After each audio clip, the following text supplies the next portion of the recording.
बिस्मिल्लाहिर्रहमानिर्रहीम नहमदुहु व नुसल्ली अला रसूलिहिल करीम अम्मा बाद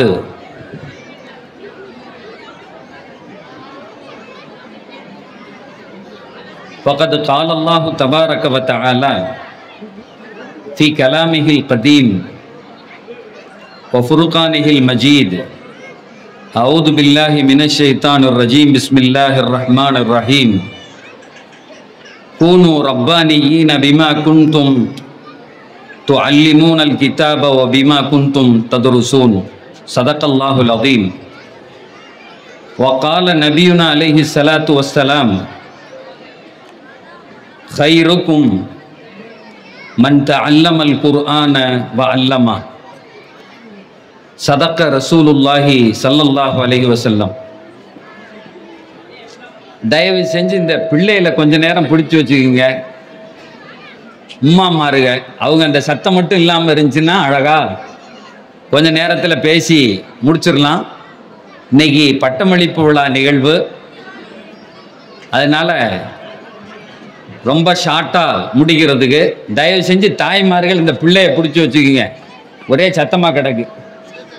அப்புறம் இந்த ஓதுன பிள்ளைய அவங்களும் அமைதியாக இருங்க. எல்லாரும் எல்லாம் வல்ல அல்லாஹ்வினுடைய பேரருளாலும் பெருமானார் ரசூலுல்லாஹி ஸல்லல்லாஹு அலைஹி வஸல்லம் அவர்களுடைய வழிகாட்டுதலாலும் நாம் இன்றைக்கு ஒரு சிறப்பான அமர்விலே இருக்கிறோம். இதனுடைய புகழ் இறைவனை சார்ந்தது. மரியாதைக்குரிய இந்த விழாவினுடைய தலைவர் அவர்களே, எனக்கு முன்னே உரை நிகழ்த்திய உலமா பெருமக்களே, இன்றைக்கு பட்டம் பெற இருக்கிற அன்பான மாணவ கண்மணிகளே, அவர்களை பெற்றெடுத்த பெற்றோர்களே, அல்லாஹ்வினுடைய அருள் நம் அனைவரின் மீதும் இறங்கட்டுமாக என்கிற பிரார்த்தனையோடு, அல்லாஹ்வினுடைய அருள் பெற்ற குழந்தைகள் வருகிறது பாருங்கள் என்று சொல்லுகிற போது நீங்கள் பெற்றெடுத்த கண்மணிகள் அங்கே நடந்து வருவார்கள். சகோதரிகளே, ஒரு செய்தியை நான் உங்களுக்கு சொல்லிக் கொள்ளுகிறேன். சுவர்க்கத்திற்கு போறதுக்கு முன்னாடியே சுவனத்தை அனுபவிக்கிற பாக்கியம் உங்களுக்கு அங்கே கிடைக்கும். You are blessed. நீங்கள் அருள் புரியப்பட்டவர்கள். சகோதரர்களே, இந்த பிள்ளையை பெற்றெடுத்த தாயும் தந்தையும் உங்களுக்கு பிரார்த்திப்பதற்காக வேண்டிதான் இவ்வளவு பெரிய கூட்டம். இந்த பிள்ளைகள் ஏதாவது சொன்னா, டீ கொடுக்கவா, டீயா கொடுக்குறியா, அந்த டீயை நிப்பாட்டுங்க பாவா, கரெக்டா நம்ம நேரத்தை காலி. வாழ்க்கையில டீயே குடிச்சது இல்லை பாருங்க. அன்னைக்கு ஒரு மதரசால இது மாதிரி விழா இல்ல, எனக்கு கொண்டு வந்து பெரிய ஒரு டம்ளர்ல டீயை வச்சுட்டான். முன்னாடியிலேருந்து ஒருத்தர் எக்கி பார்க்குறாரு. நான் உடனே சொன்னேன், பலா டீயே குடிச்சது இல்லையா இன்னைக்கு, இந்த பாடுறா இதான்டா டீடா, இந்த டீயை நிப்பாட்டுங்கடான்னு. அந்த டீயை நிப்பாட்ட சொல்லுங்கண்ணே, நம்ம பேச்சை கெடுத்துருவாங்க. ஏதாவது ஒரு செய்தினாலும் போய் கிடைக்கட்டுன்னு ஆசைப்படுறேன். நிப்பாட்டியா, டீயே குடிக்கலையா, பூரா சாயங்காலத்துலேருந்து எத்தனை டீ தான் குடிச்சது, பிரியாணி திங்கணும், டீயை நிப்பாட்டு. கொஞ்சம் இந்த பிள்ளைகள் சத்தம் போடாமல் மட்டும் பார்த்துக்குங்க. நான் ஒரு 10 நிமிஷத்தில் முடிச்சிருவேன். நான் ஏதோ இப்போ ஒரு ஜாலியாக கூட்டிகிட்டு வந்து இப்படி உட்கார வச்சுருக்காங்க. இப்போ நீங்கள்லாம் ஜாலியாக வீட்டிலேருந்து உட்காந்துருக்கீங்க. இதை முடிச்சுட்டு அப்படி ஒரு சாப்பிட்டு நம்ம பிள்ளைகளை நான் அப்படிலாம் வரல. 4:15 வரையும் எங்கள் கல்லூரியில் எனக்கு பாடம். திருச்சியில் 4:15 மணிக்கு நான் இருக்கேன். என் பாடத்தை முடிச்சுட்டு அதுக்கப்புறம் கார் எடுத்துட்டு அங்கேருந்து வேகமாக உங்கள் ஊருக்கு வரணும்னு வர்றேன். நாளைக்கு காலையில் ஒரு ஊரில் ஒரு ப்ரோக்ராம், நேற்று நைட்டு ஒரு ப்ரோக்ராம். இவ்வளவுக்கு இடையில எங்கள் நண்பர் சொன்னாருங்கிறதுக்காக வேண்டி தேரழந்தூர் தாஜன் இருக்கு. எனக்கு நண்பர்கள் துபாயில் உங்கள் கணவர்கள் யாரெல்லாம் இருக்காங்களோ எல்லாரையும் எனக்கு அறிமுகம் இருக்கும். ஒரு நாள் 2 நாள் அல்ல, கிட்டத்தட்ட 8 ஆண்டு காலங்கள் அங்கே குர்ஆனுக்கு விளக்க உரை செய்கிற வாக்கியத்தை அல்லாஹ் தந்தான். 800 பேர் வருவான். ஒரு ஆள் இல்லை, 800 பேர். அப்படியே 800 700 800 பேர் அப்படியே உட்கார்ந்துருப்பாங்க. அதனால ஏதோ அஜர்த்து ஜாலியாக வந்திருக்காரு போலுன்னு நினைக்க வேண்டாம். இதை முடிச்சுட்டு அடுத்த ஊருக்கு கூட்டம் இருக்கு.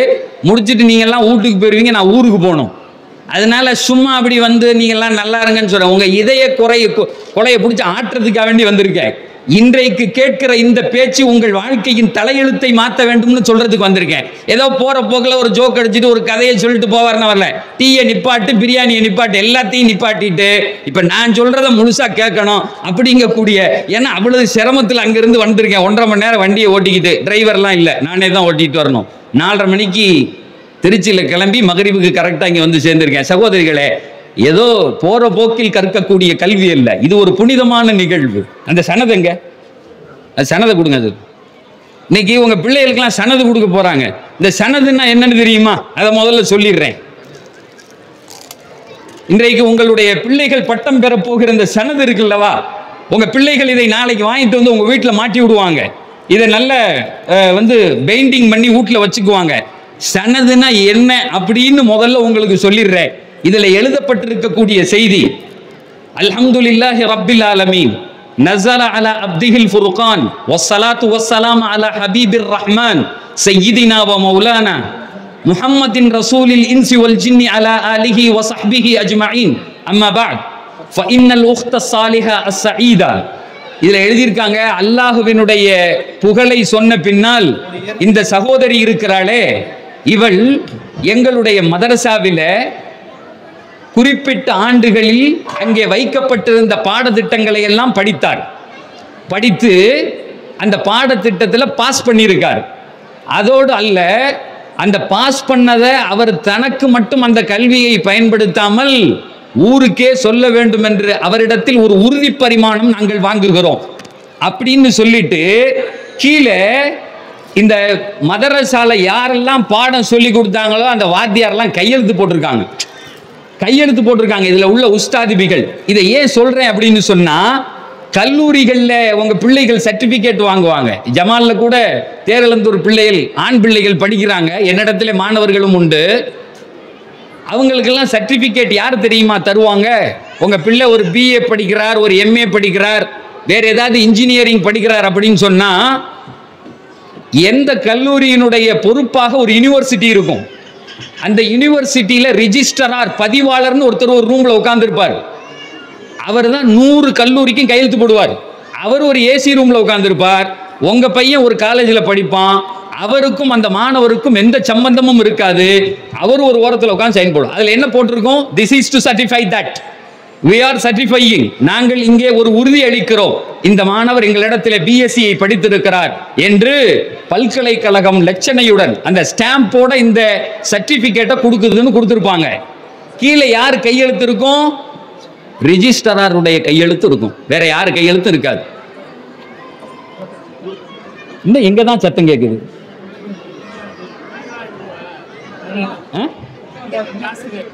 பிள்ளைகள் ஜாஸ்தி. அல்லாஹ் இந்த ஊர்ல பறக்கச் செய்வானாக, இன்னும் 1 டஜன் பிள்ளைகளை சேர்த்து கொடுப்பானாக. ஆமீன் சொல்லுங்க.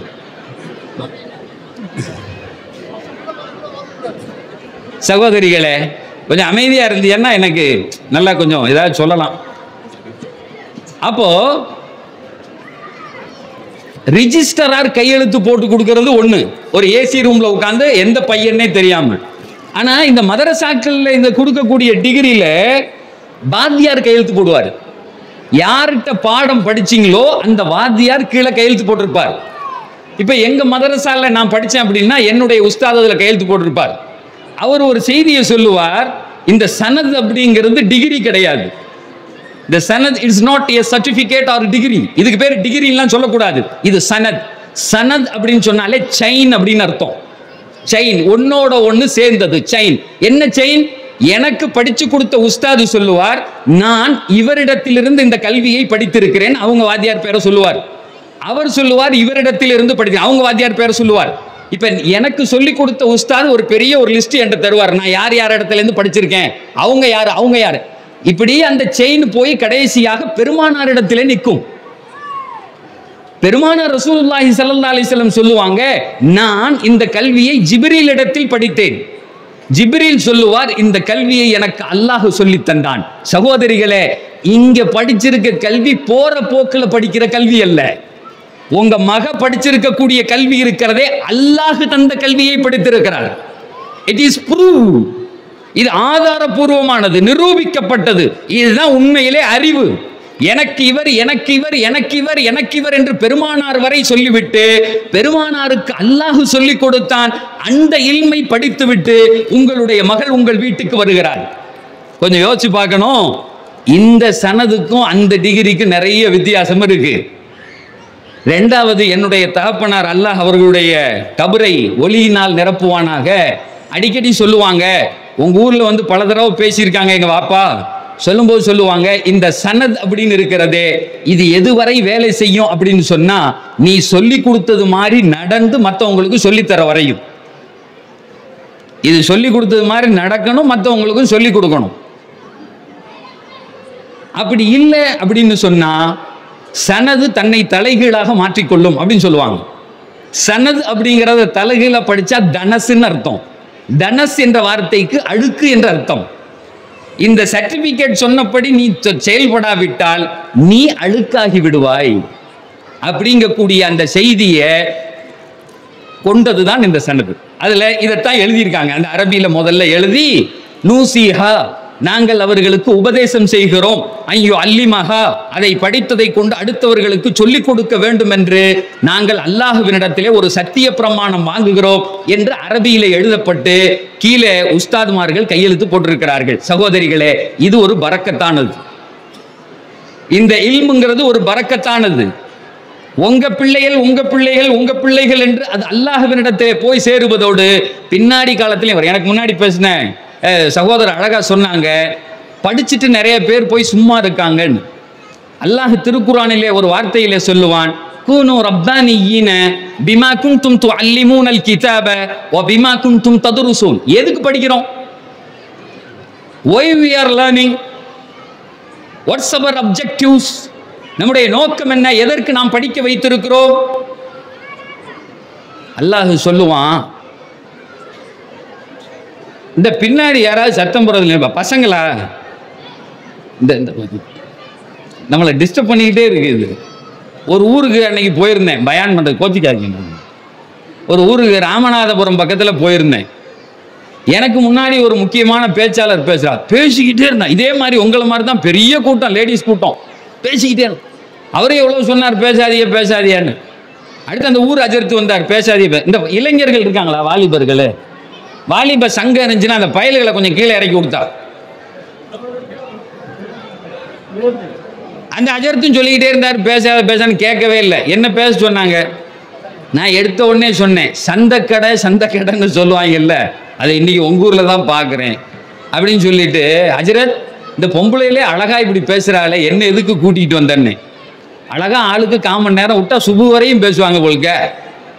அதனால இப்போ எல்லாம் கொஞ்சம் நேரம் வாயை மூடும்படி கேட்டுக்கொள்ளுகிறேன். அப்படி மூடாட்டி அப்படின்னு சொல்லிட்டு அந்த இளைஞர்கள் பொறுப்பாளிகள் இருக்கிறார்கள், இளம் பெண்கள், உள்ளே இறக்கி விட்டு ஆளுக்கு ஒரு லத்தியை கொடுன்னேன். வாயிலே அடின்னேன்.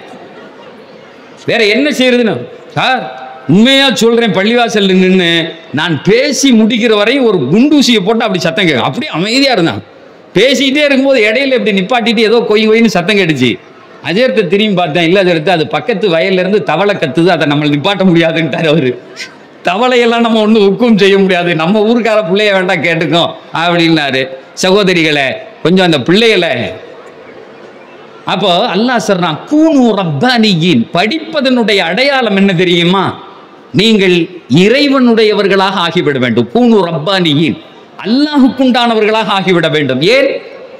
பிமா குன்தும் துஅல்லிமூனல் கிதாப், நீங்கள் எந்த வேதத்தை சொல்லிக் கொடுக்கிறீர்களோ, முதல்ல சொல்றான், சொல்லிக் கொடுக்கிறீர்களோ, எந்த வேதத்தை படிக்கிறீர்களோ அது உங்களுக்கு பிரயோஜனமாக இருக்கணும் அப்படின்னு சொன்னா, அல்லது அது பயன்பட்டிருக்கு அப்படின்னு சொன்னா, நீங்கள் அல்லாஹ் உடையவர்களாக ஆகிவிட வேண்டும். ரெண்டாவது செய்தி, உங்க பிள்ளை வீட்டுக்கு வந்து ஏதாவது சொன்னா தயவு செஞ்சு கேளுங்க.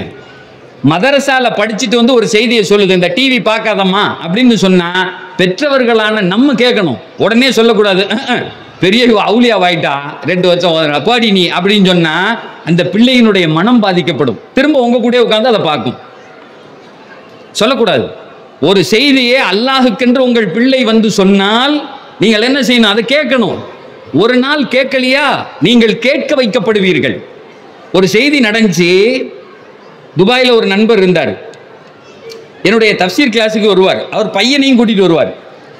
அந்த பையன் அங்கே இங்கே ஓடிக்கிட்டே இருந்திருக்கான், ஓடியாந்துக்கிட்டே இருந்திருக்கான். பள்ளிவாசலில் தன் நண்பர் கூப்பிட்டு சொல்லியிருக்காரு, தம்பி இங்கே வாடா, இங்கே சத்தம் போடக்கூடாது அப்படின்னு. உடனே அவன் கேட்டிருக்கான், ஏன் அப்படின்னு. அல்லாஹ் இருக்கான்டா, அல்லாஹ் பார்க்குறான், இங்கே சத்தம் போடக்கூடாதுதா, இங்கே உட்காந்துக்கத்தான்னு உட்காந்துட்டார். இவர் எனக்கு கொஞ்ச நேரம் மறுநாள் காலையில் ஃபோன் அடித்து இதை சொல்கிறாரு. தப்சீர் கிளாஸ் முடிஞ்ச உடனே உட்காந்துக்கிட்டான். எல்லாம் தப்சீர்லாம் முடிஞ்சு வீட்டுக்கு போயாச்சு. போன உடனே யதார்த்தமாக அன்னைக்கு நைட்டு அவருக்கும் அவர் மனைவிக்கும் சண்டை, அவர் வீட்டுக்காரிக்கும் அவருக்கும் சண்டை. உடனே ஏதோ பேசியிருக்காரு, கோபத்தில் பேசுவாங்கல்ல, ஏய் நீ அப்படி இப்படின்னு பேசியிருக்காரு. பேசின உடனே அந்த பையன் அத்தா அப்படின்னு இருக்கான், இந்த அல்லாஹ் இங்கே இருக்கானா இல்லையான்னு இருக்கான். அந்த பள்ளியாசல்ல அல்லா இருக்கான் ஓடாதரா சத்தம் போடாதரான்னு. இப்போ எங்கள் அம்மாவை இப்படிலாம் பேசுறியா, அந்த அல்லாஹ் இங்கே இருக்கானா இல்லையான்னு இருக்கான். அந்த பையன் கலட்டி அடிச்சிருக்கான் சார், கலட்டி நல்லா சாத்திருக்கான் ஒரு சாத்து. மறுநாள் காலையில் ஃபோன் பண்ணி, என்ன திருத்தி என் பையன் என்ன இப்படி கேட்டானாரு. கேட்பான்ல, நம்ம இல்லைன்னா நம்ம பிள்ளைகளை வைத்து அல்லாஹ் கேட்க வைப்பான். சகோதரிகளே, இன்றைக்கு பிள்ளைகளை பெற்றவர்களுக்கு துவா செய்கிற நாள் முதல்ல. ரெண்டாவது, இந்த ஓதி கொடுத்த உஸ்தாதுமார்களுக்கு துவா செய்கிற நாள். நினைச்சவங்கெல்லாம் நினைச்ச கல்வியை நினைச்ச நேரத்தில் சொல்லி தந்துட முடியாது. நாங்கள் கல்லூரியில் இருக்கோம், 100 பேர் இருந்தால் 4 பேர் தான் ஃபர்ஸ்ட் மார்க் வாங்குவான், மீதி உள்ளவெல்லாம் 50க்கு கீழே வாங்குவான், அதுக்கடுத்து 25க்கு கீழே வாங்குவான். ஒரே மாணவர்கள் தான். ஆனால் யாருக்கு எவ்வளவு எந்த நேரத்தில் புரியும் அப்படிங்கிறது சொல்ல முடியாது.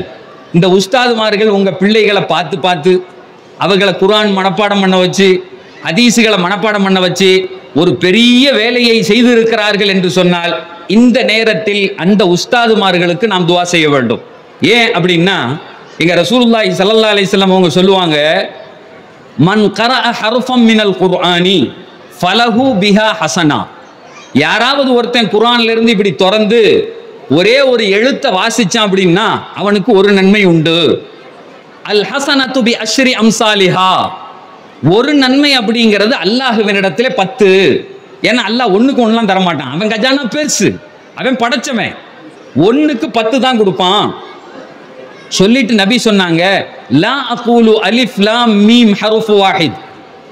நீங்கள் குர்ஆனை திறந்து அலிஃப் லாம் மீம்னு படிச்சீங்கன்னா அது ஒரு எழுத்துன்னு நான் சொல்ல மாட்டேன். அலிஃப் ஹர்ஃபுன், லாமு ஹர்ஃபுன், மீமு ஹர்ஃபுன். அலிஃப் என்பது ஒரு எழுத்து, லாம் என்பது ஒரு எழுத்து, மீம் என்பது ஒரு எழுத்து. 30 நன்மையை உங்களுடைய பிள்ளை சொந்தமாக்கி கொண்டார் அப்படின்னு சொன்னாங்க. இப்ப இந்த கூலி அந்த ஹஜரத்துமார்களுக்கு ஓதி கொடுத்த ஆலிமாக்களுக்கு கண்டிப்பாக கிடைக்கும். அவர்களுக்கு துவா செய்கிற நேரம். மூணாவதாக, இந்த நிர்வாகிகள் இதை என்ன பாடுபட்டு இந்த மதரசாவை நடத்துவாங்க அப்படிங்கிறது தெரியும். நம்ம ஊர்ல இப்படி ஒரு மதரசா, உண்மையிலே சொல்றேன், எத்தனையோ ஊர்ல அந்த பிள்ளைகள் குர்ஆன் ஓதுறதுக்கு வாய்ப்பு இல்லை. இன்னைக்கு உங்க ஊர்ல இவ்வளவு பெரிய கட்டடத்தை கட்டி வாங்க வாங்கன்னு கூப்பிடுறாங்க, ஆண்களுக்கான மதரசா வச்சு வாங்க வாங்கன்னு கூப்பிடுறாங்க. நிறைய ஊர்களில் பிள்ளைகளை எங்க ஓத வைக்கிறதுன்னு தெரியல. என்னுடைய நண்பர் ஒருத்தர் சொல்றார், ஆஸ்திரேலியாவிலையும் அமெரிக்காவிலையும் இருக்கக்கூடிய 3 குழந்தைகளுக்கு நான் பாடம் சொல்லி தர்றேன் ஆன்லைன்ல. 3 பேரும் 10 ஜுஸு மனப்பாடம் பண்ணிட்டாங்கன்னு சொல்றாரு. ஆன்லைன்ல, நேரடியா இல்லாம ஆன்லைன்ல 10 ஜுஸுனா ஒரு உஸ்தாதுக்கு முன்னால் மண்டியிட்டு படித்தால் என்ன கிடைக்கும் அப்படிங்கிறது நமக்கு தான் தெரியும். அப்போ இந்த நிர்வாகிகளுக்கு பிரார்த்திக்கிற நேரம் இது. இந்த நிர்வாகிகளுக்கும் இந்த மதரசாவை ஆரம்பிக்கும் போது யார் இருந்தாங்களோ சகோதரிகளை எழுதி வைத்துக் கொள்ளுங்கள். அவர்களுடைய கபருக்கு இவர்கள் படிக்கிற அத்தனை படிப்பினுடைய நன்மைகளும் ஒளியாக போய் சேரும், நன்மையாக சேரும். அதில் உங்க அத்தா இருக்கலாம், உங்கள் மாமனார் இருக்கலாம், உங்களுடைய கணவர் இருக்கலாம். இந்த மதரசாவிற்கு ஏதோ ஒரு வகையில் ஒரு 100 ரூபா காசு கொடுத்திருக்கலாம். அவர்களுடைய கபரு இன்றைக்கு ஒளிப்படுத்தப்படும்.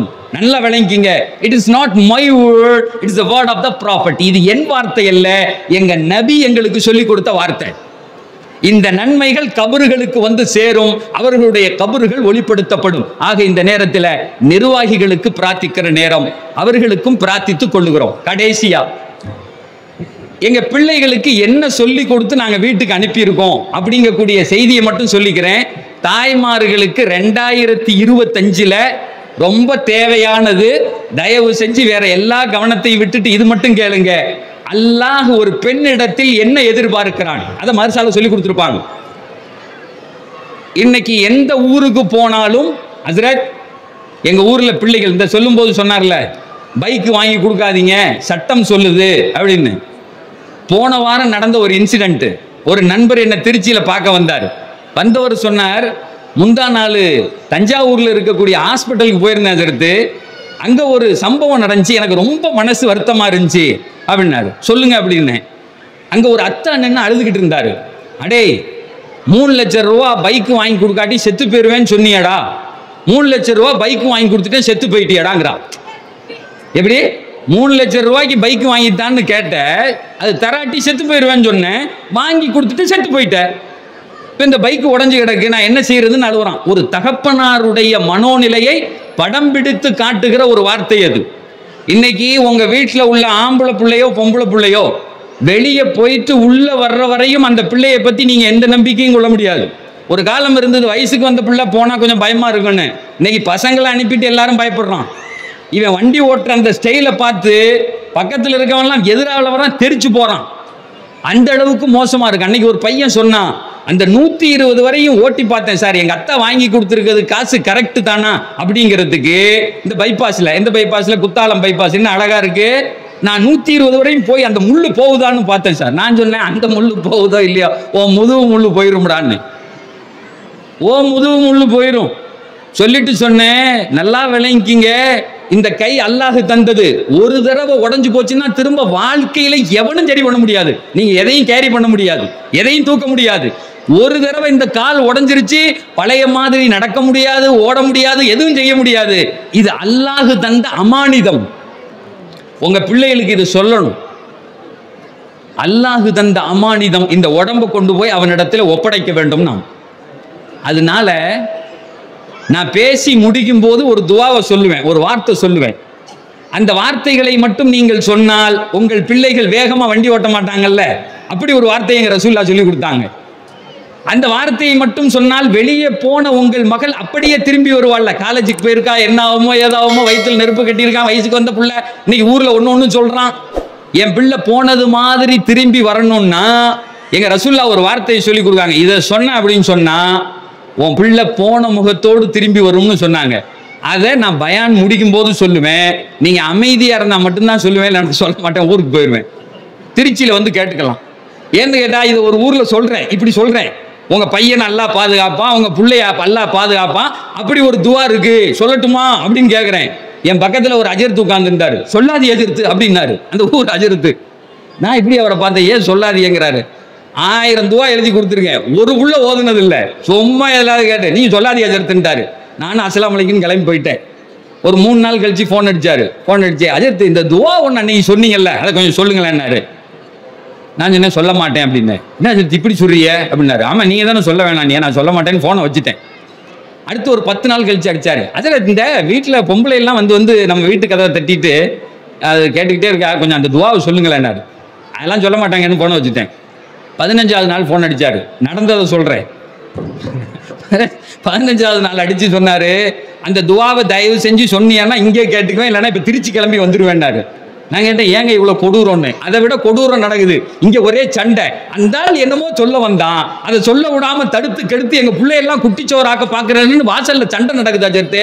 நான் திருச்சிக்கே வர்றேன். அந்த ஆளு நான் சொன்னேன், அது மாதிரி இங்க யாரும் சொல்லலை. அந்த துவாவை நான் முடியும் போது சொல்லுவேன், அமைதியா இருந்தா சொல்லுவேன், இல்லைன்னா விட்டுட்டு போறேன். எனக்கு என்ன வந்துச்சு, உங்க பிள்ளைகள் பாதுகாப்பு உங்களுக்கு தான் தேவை. திருச்சி வந்தா சொல்லி கொடுப்பேன் இன்ஷா அல்லாஹ். சரியா? எல்லாரும் திருச்சி வந்து எங்க வீட்டுல மந்தி சாப்பாடு சாப்பிட்டு கேட்டுக்கலாம். உடனே வேன் போட்டு கிளம்பி வந்துடாதியப்பா. அல்லாஹ் எங்க பிள்ளைகளுக்கு ஒரு செய்தி சொல்லி கொடுத்து அனுப்பியிருக்கோம். அந்த செய்தியை மட்டும் சொல்லிட்டு நான் என்னுடைய உரையை முடித்துக் கொள்ளுவேன். என்ன சொல்லி கொடுத்துருக்கோம்? 2025ல இந்த குர்ஆன் பெண்களை பத்தி என்ன பேசுது, தாய்மார்களுக்கான ஒரு செய்தி அல்லாஹ் சொல்றான். ரொம்ப தேவை, ரொம்ப தேவை, ரொம்ப தேவையான ஒரு செய்தியை குர்ஆன். நல்லா கவனமா கேளுங்க. பெண்களை அல்லாஹ் தஆலா 3 விதமா பிரிக்கிறான். இப்ப டீ முடிஞ்சு பிஸ்கெட் ஆரம்பிச்சிருச்சா? ஐயோ, அந்த பிஸ்கெட் எல்லாம் நிப்பாட்டுங்கயா. டீ, பிஸ்கெட், பிரியாணி தின்னு தின்னே விளங்காம போன ஒரு கூட்டம்னா நம்ம தான் இருக்கு. அப்ப பெண்களை பத்தி அல்லாஹ் 3 விதத்துல பேசுறான். முதலாவது செய்தி கவனமா கேளுங்க, குர்ஆன் சொல்லுது, நான் சொல்லல. முதலாவது செய்தி, ஒரு பெண் குழந்தை பிறந்ததிலிருந்து திருமணம் முடிக்கும் வரை அந்த பெண்ணுக்கு குர்ஆன் வைக்கிற பெயர் சாலிஹாத். நல்ல பிள்ளைகள், தங்கங்கள், தங்கத்தின் தங்கங்கள். தன்னுடைய பெற்றோர்களோடு இருக்கிற வரை அந்த பிள்ளைகளுக்கு குர்ஆன் கொடுக்கிற பெயர் சாலிஹாத். கல்யாணம் முடிச்சு கொடுத்துட்டார் அத்தா. மகளுடைய கையை பிடிச்சு மருமகனுடைய கையோட சேர்த்து வச்சு, அம்மா இனி இவர்தான் உன் உலகம், இவரோட உனக்கு கல்யாணம் பண்ணி கொடுத்துட்டேன் அப்படின்னு சொன்ன பின்னாடி அந்த பெண்களை 2 வகையா குர்ஆன் பிரிக்குது. மொத்தம் 3 வகை. முதல் வகை சின்ன குழந்தை, வயதுக்கு வந்து திருமணம் முடிக்கிறது வரை சாலிஹாத், நல்லவர்கள், அழகானவர்கள்.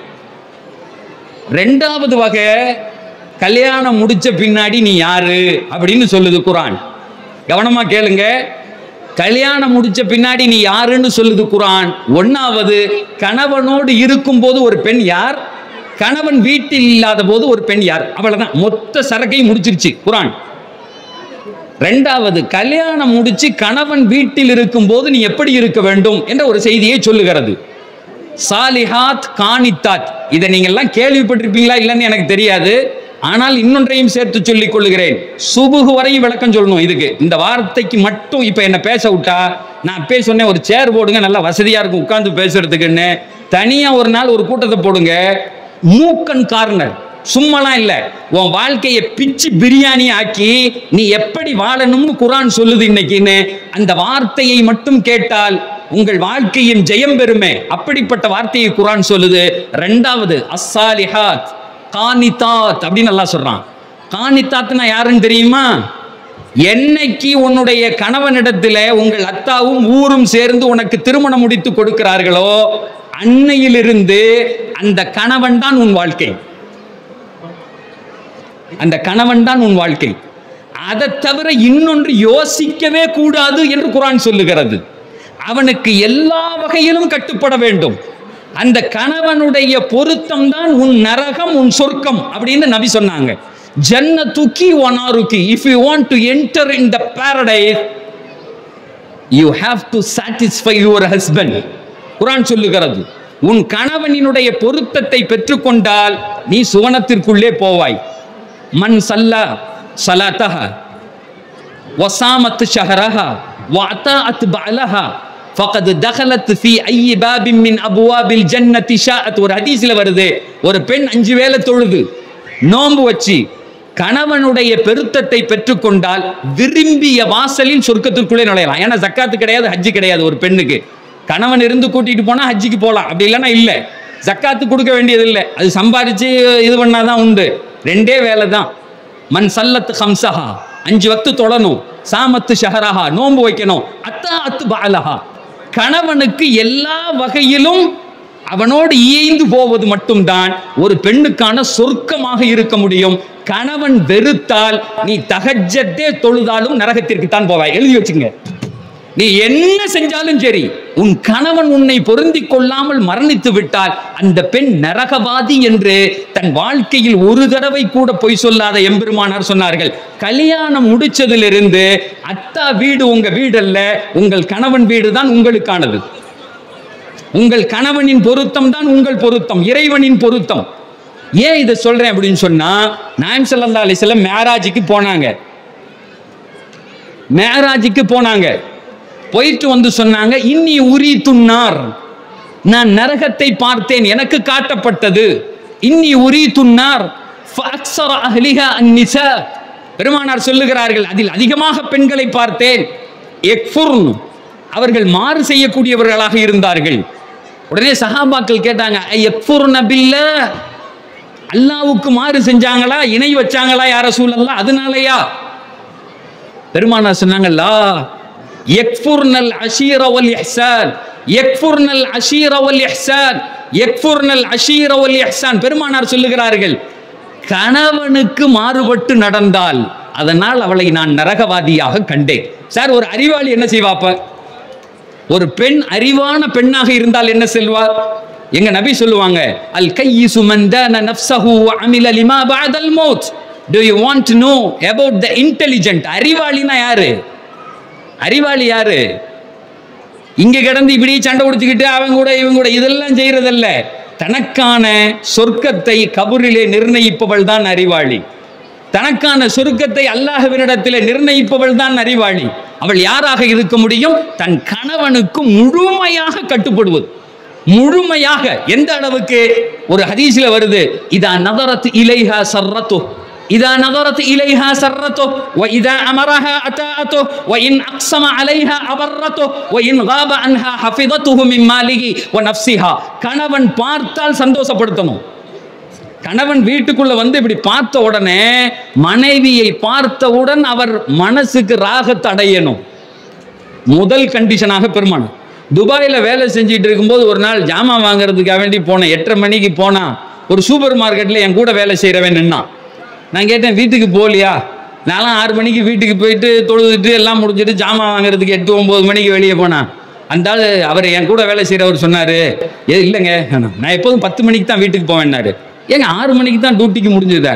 ஆமா, அந்த முகத்தை எவன் பார்ப்பான் அப்படிங்கிறானே. யார இந்த முகரக்கட்டையை எவன் பார்ப்பாங்கண்ணா? நான் கேட்டேன், என்னடா அல்லாஹ் தந்த ஒரு பெரிய ரஹ்மத்தை பார்த்து இப்படி சொல்ற? எங்க நபி சொன்னாங்க, இதா நதர இலைஹா சர்ரத்து, மனைவியை பார்த்தவுடன் ஒரு கணவன் சந்தோஷம் அடைய வேண்டும். முதல் செய்தி. ரெண்டாவது சொன்னாங்க, இதா அமரஹா அத்தாஅத்து, என் மனைவி இப்படி செய்வான்னா அப்படி செய்யணும். பெண்களை உங்களை பார்த்து கேட்கிறேன், 1400 வருஷத்துக்கு முன்னாடி எங்க நபி சொன்னாங்க, என் மனைவி இப்படி செய்வாப்பா, இப்படி செய் என்று சொன்னால் செய்யணும். நிறைய இடங்கள்ல புருஷன் சொல்றாரு, இவங்கள்ட்ட பேசாத அல்லது இந்த வீட்டுக்கு பையன் அனுப்பாதன்னு. சரிங்க சரிங்கன்னு அவர் அங்கிட்டு போனோன்னு இங்க தாட்டி விடுறது. உங்க அப்பா அப்படி தாண்டா சொல்லுவார், போ போ நீ பாட்டுக்கு அங்க போ.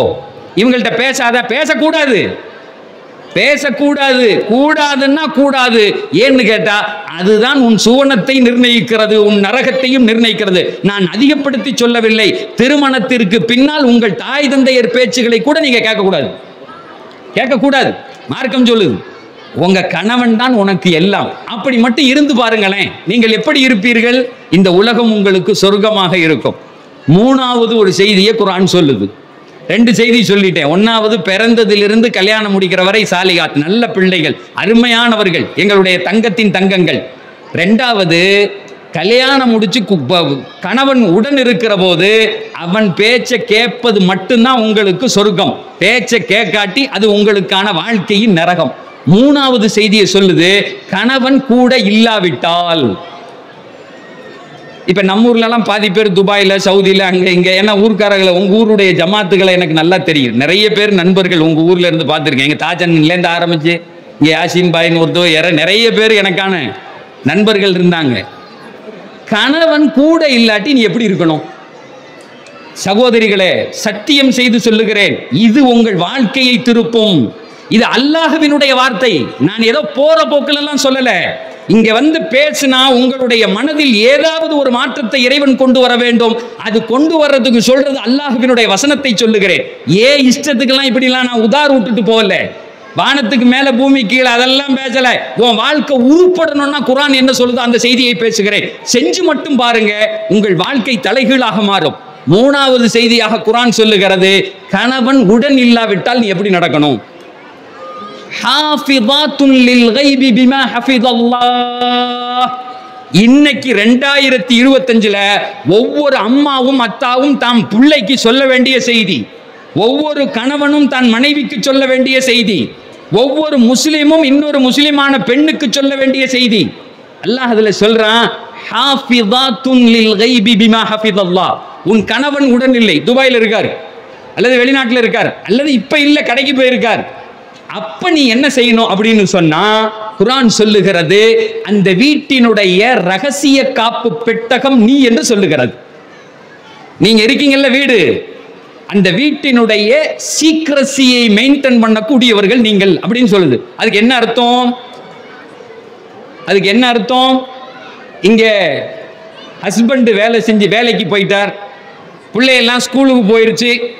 போன பின்னாடி எல்லா வீட்லையும் நடக்கக்கூடிய ஒன்றை சொல்றேன், உடனே போனை போட்டு அம்மாட்ட பேச வேண்டியது நடக்குதா? கல்யாணம் முடிஞ்ச பூசாச்சுன்னா உடனே அம்மா வீட்டுக்கு போன் அடிச்சிடுவான்.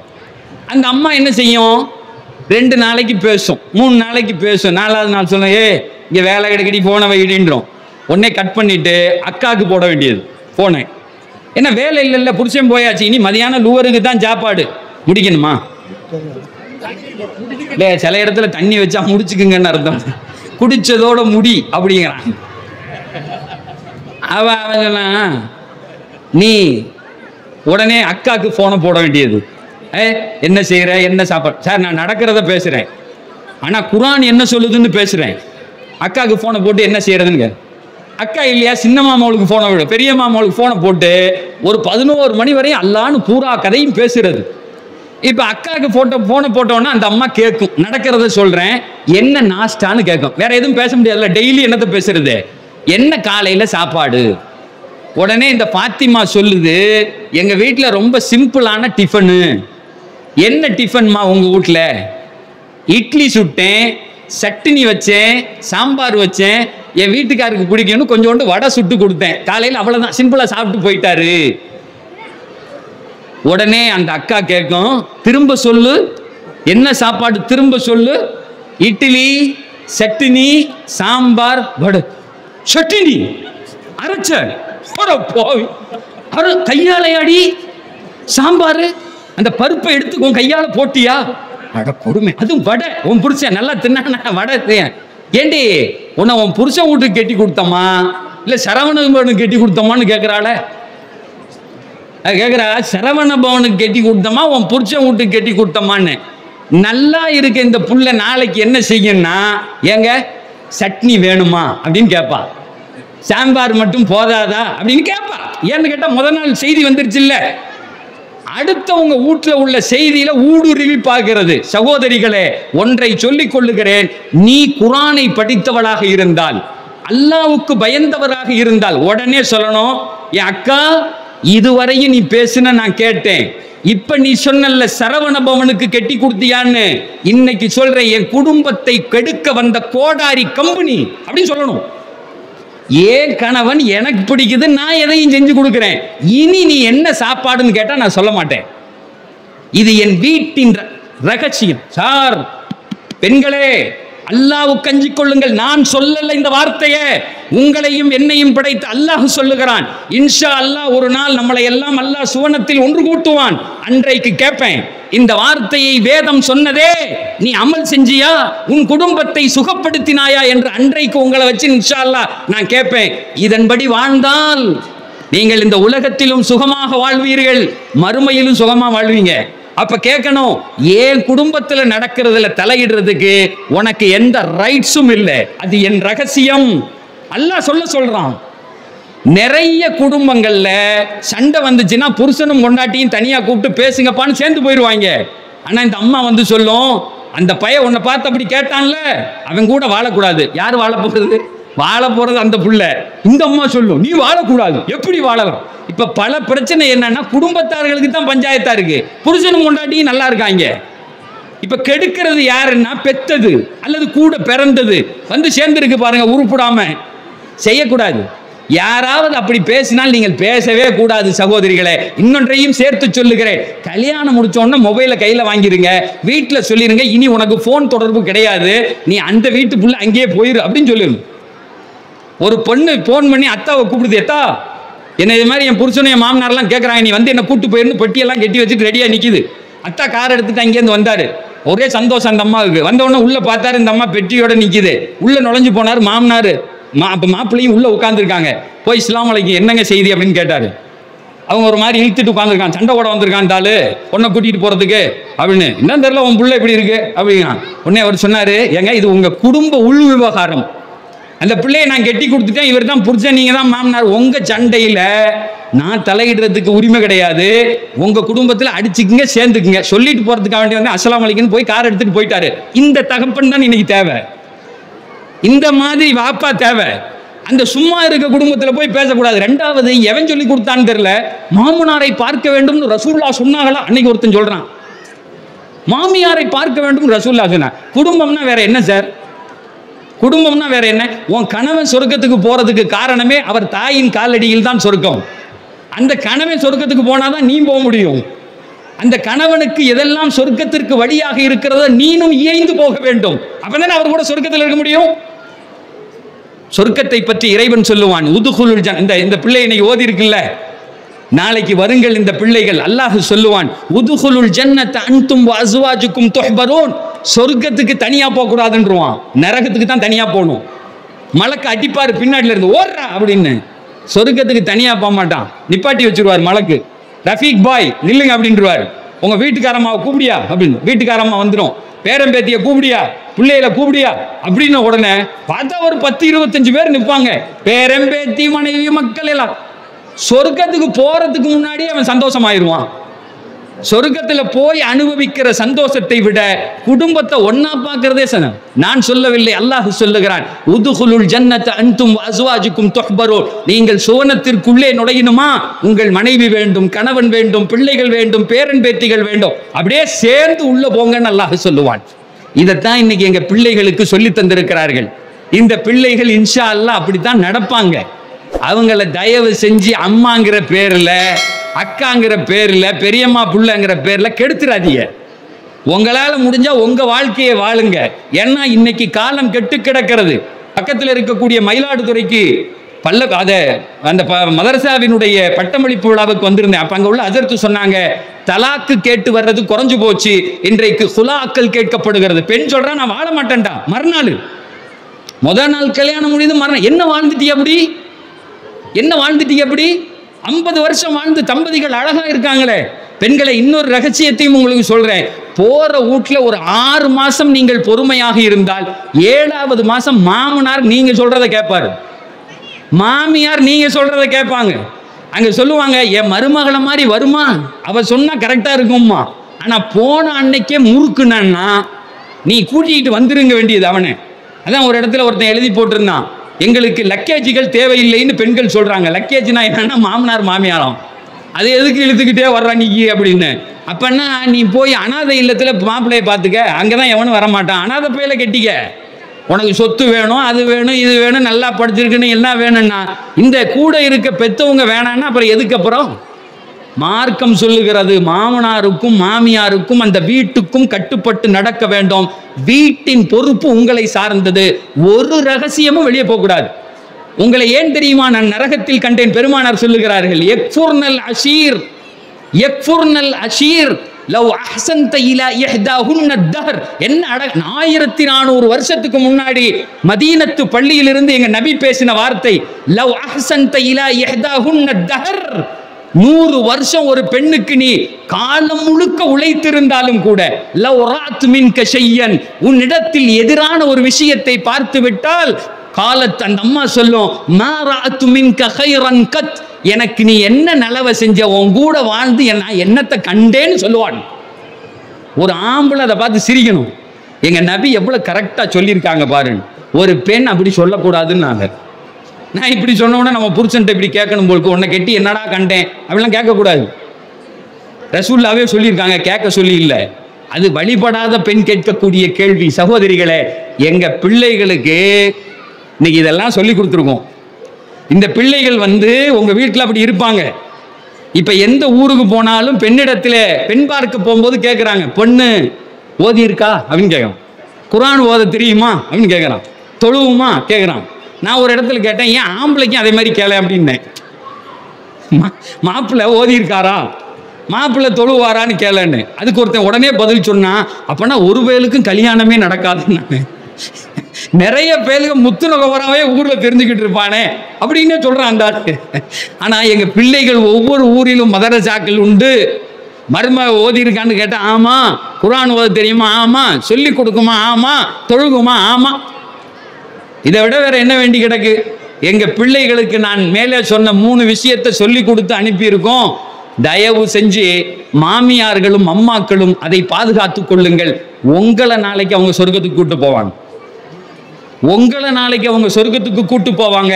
அப்படிப்பட்ட அழகிய ஒரு உருவங்களாக அவர்கள் சமைக்கப்பட்டிருக்கிறார்கள். அந்த தங்கத்தின் தங்கங்களை நீங்கள் தங்கம் மாறாமல் வைத்துக் கொள்ளுங்கள், அவற்றை வெள்ளியாக்கி விடாதீர்கள் என்று சொல்லி அவர்களை வாழ்த்தியவனாக என்னை இங்கு அழைத்து பேச வைத்த நிர்வாகத்திற்கு நன்றி சொல்லி முடிக்கிறேன். வஆகிரு தாவானா அனில் ஹம்துலில்லாஹி ரப்பில் ஆலமீன். இதுவரை அமைதியா இருந்ததுக்கு நன்றி. அஸ்ஸலாமு அலைக்கும் வரஹ்மத்துல்லாஹி.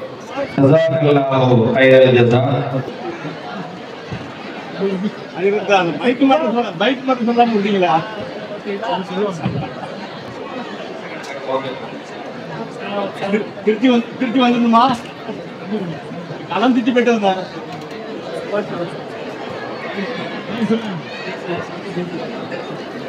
உங்க ஊர் ஆம்பளை இது என்ன அடுத்த உங்க ஊர் ஆம்பளைகள் விவரமா இருக்காங்க. இத ஒரு ஊர்ல சொல்லிட்டு நான் மறந்துட்டு உட்கார்ந்துட்டேன். எல்லாம் முடிஞ்சிருச்சு, இறங்கி கலகலஞ்சு எல்லாம் போறாங்க. அங்கிருந்து ஒரு பொம்பளை முடியாச்சு, அவரை பிடிங்கன்னு எல்லாம் நின்ட்டான். என்னமோ பஞ்சாயத்து போலுக்கு எதையே நகையை அத்துக்கிட்டு போறான் போலுக்குன்னு அந்த அஜரத்தை பிடிங்க, இவர் என்னைக்கு திரும்ப வருவாருன்னு தெரியாது, அந்த துவாவை சொல்லுங்க யாரு. அப்புறம் தான் எங்க ஆளுகளே மண்டையை சொரிஞ்சிட்டு யோசிக்கிறாங்க, ஓ அஜரத்தே அந்த துவாவை சொல்லுங்கன்னு. ஆனா இன்னொரு அண்ணன் வந்து கேட்டாரு, நீங்க துவாவோட சேர்த்து எங்களுக்கு மந்தியும் தர்றேங்கிறியான்னு. அடங்க, ஒரு தெரியாம சொன்னா வீட்டுல அடியே வாங்க வைப்பாங்க இவங்களுக்கு. நம்மள ஊரே வந்தா எங்க மந்தி ஆக்கி போறது, வாங்க தர்றேன் இன்ஷா அல்லாஹ். நான் சொல்ல வந்த துவா குர்ஆன்ல அல்லாஹ் சொல்றான், உங்க பெண் மக்களை வெளியே அனுப்பினால் காலேஜுக்கோ அல்லது ஸ்கூலுக்கோ அதை பிடிச்சிக்குங்க, அதை வந்து இதை பதிவு பண்ணிக்கங்க. ஸ்கூலுக்கோ காலேஜுக்கோ பொம்பளை பிள்ளை அனுப்புனா போனது மாதிரி வரணும்.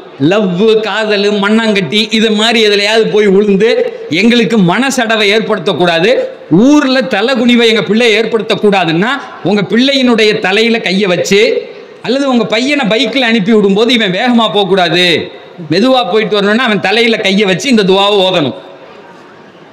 நீங்க போனாலுமே ஓதிக்கலாம். நம்ம வெளியே போனா யாருடைய பார்வையும் நம்ம மேல படக்கூடாது. போனது மாதிரி எந்த விதமான சிரமமும் இல்லாம திரும்பி வரணும்னாலும் ஓதலாம்.